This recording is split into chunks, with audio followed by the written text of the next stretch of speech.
Bismillahirrahmanirrahim. Assalamualaikum warahmatullahi wabarakatuh. Perkenalkan saya Muhammad Rizky Lamar, asisten fisiologi 2021-2022 selaku penanggung jawab sistem endokrin. Jadi pada kesempatan kali ini kita akan melakukan praktikum exercise for fisiologi sistem endokrin activity 2 tentang plasma glukosa, insulin, dan diabetes mellitus. Nah, adapun tujuannya di sini yang pertama itu untuk memahami penggunaan istilah insulin, diabetes mellitus tipe 1, diabetes mellitus tipe 2, dan standar kurva glukosa. Kemudian yang kedua untuk memahami bagaimana kadar glukosa plasma puasa ini digunakan dalam mendiagnosis diabetes mellitus. Kemudian yang ketiga untuk memahami pengujian yang digunakan untuk mengukur glukosa plasma. Nah, adapun introduction-nya, jadi di sini insulin merupakan suatu hormon yang diproduksi oleh sel beta pankreas. Nah, hormon ini penting untuk mengatur kadar glukosa plasma atau gula darah. Karena hormon ini menyerap glukosa dari aliran darah. Nah, kemudian glukosa yang diserap dari darah ini digunakan untuk sebagai bahan bakar metabolisme tubuh yang disimpan sebagai glikogen. Nah, kemudian adanya hal tersebut sekitar 75% glukosa yang dikonsumsi selama makan disimpan sebagai glikogen. Nah, jadi di sini yang penting itu ketika pankreas tidak dapat memproduksi insulin yang cukup, hasilnya itu dikatakan sebagai diabetes mellitus tipe 1. Kemudian ketika pankreas itu memproduksi insulin tetapi tubuh tidak dapat meresponnya atau menggunakannya dengan baik, itu dikatakan sebagai diabetes tipe 2. Silakan dibaca lebih lanjut lagi terkait introduction-nya.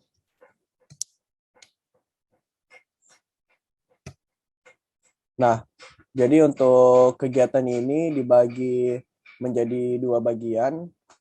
Bagian pertama itu kita akan membuat kurva standar glukosa yang akan dijelaskan dalam percobaan, dan bagian kedua itu kita akan menggunakan kurva standar glukosa tadi dalam mengukur kadar glukosa plasma puasa. Nah, untuk mendiagnosis ada atau tidaknya diabetes mellitus. Ini alat yang kita gunakan. Oke, selanjutnya silakan mengisi pre-lab quiz dengan benar. Kemudian submit dan kita masuk ke eksperimen.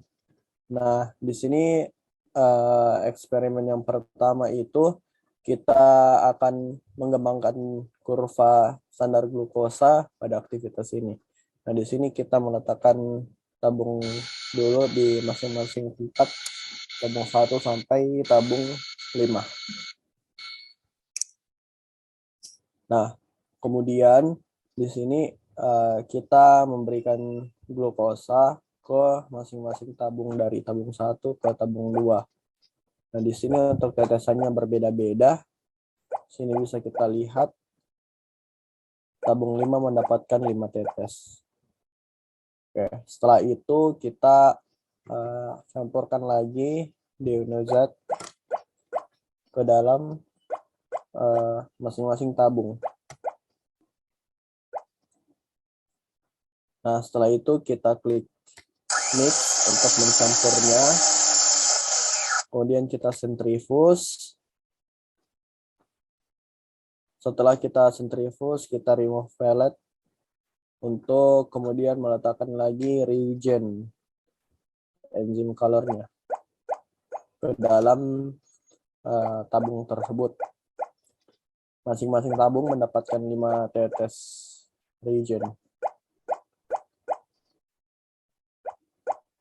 Oke, di sini sudah selesai. Selanjutnya kita inkubasi masing-masing sampel.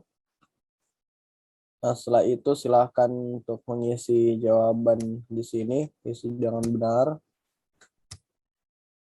Kemudian kita klik setup untuk mengaktifkan spektrofotometer dan kita taruh tabung di sini satu persatu, kemudian kita analyze dan setelah itu kita record data. Begitu pula yang kita lakukan untuk tabung selanjutnya. Kita analisis, kemudian kita record data. Tabung ketiga, analyze. Kita record data. Di sini sudah ada hasil glukosanya, miligram per desiliter pada masing-masing tabung.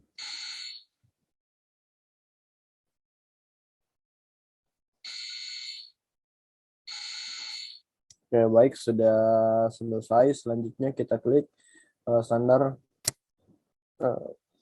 glukosa untuk gratifikasinya. Kemudian silakan menjawab dengan jawaban yang benar. Kemudian kita lanjutkan untuk part 2-nya, kita mengukur kadar glukosa plasma puasanya.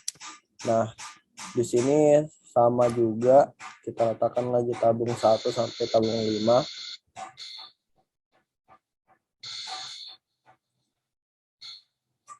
Oke, setelah itu kita memberikan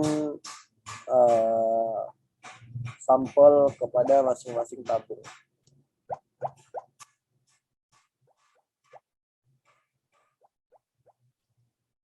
Oke, sudah selesai. Selanjutnya kita berikan deionized water kepada masing-masing tabung dimulai dari tabung pertama. Di sini sebanyak 5 tetes. Ya, sudah selesai. Kemudian kita berikan lagi barium hidroksida. Juga sama, masing-masing 5 tetes pada semua tabung.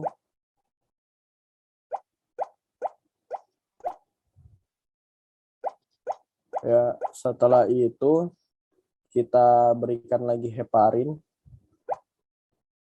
Di sini masing-masing masing-masing mendapatkan 1 tetes. Kemudian kita klik campur, mix. Kemudian kita sentrifus. Setelah kita sentrifus, kita remove pellet.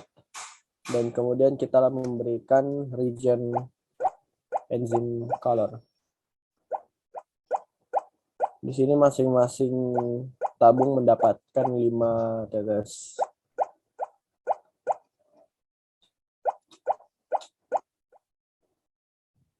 Ya, setelah itu kita inkubasi terlebih dahulu.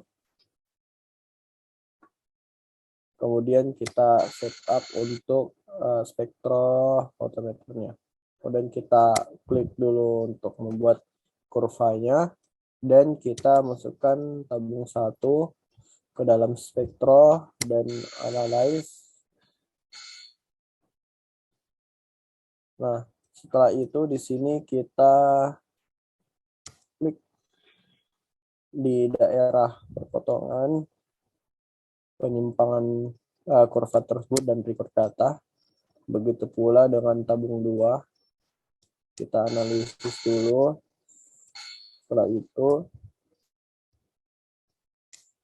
oke, kemudian kita record data. Nah, kemudian ke tabung 3.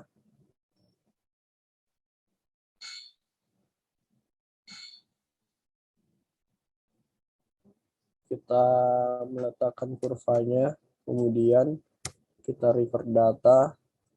Tabung 4 juga seperti itu. Record data, dan untuk tabung terakhir juga seperti itu. Jadi di titik temunya ini kita menaruh di situ, kemudian kita record data. Kemudian kita klik submit. Oke, silakan isi post lab quiz-nya. habis praktikum tadi dengan benar. Setelah itu klik submit dan ada review sheet-nya dan klik submit, kemudian lab report-nya. Nah, sudah ada hasil lab report yang kita lakukan tadi. Kemudian silakan save to PDF dan ngetik nama dan name-nya.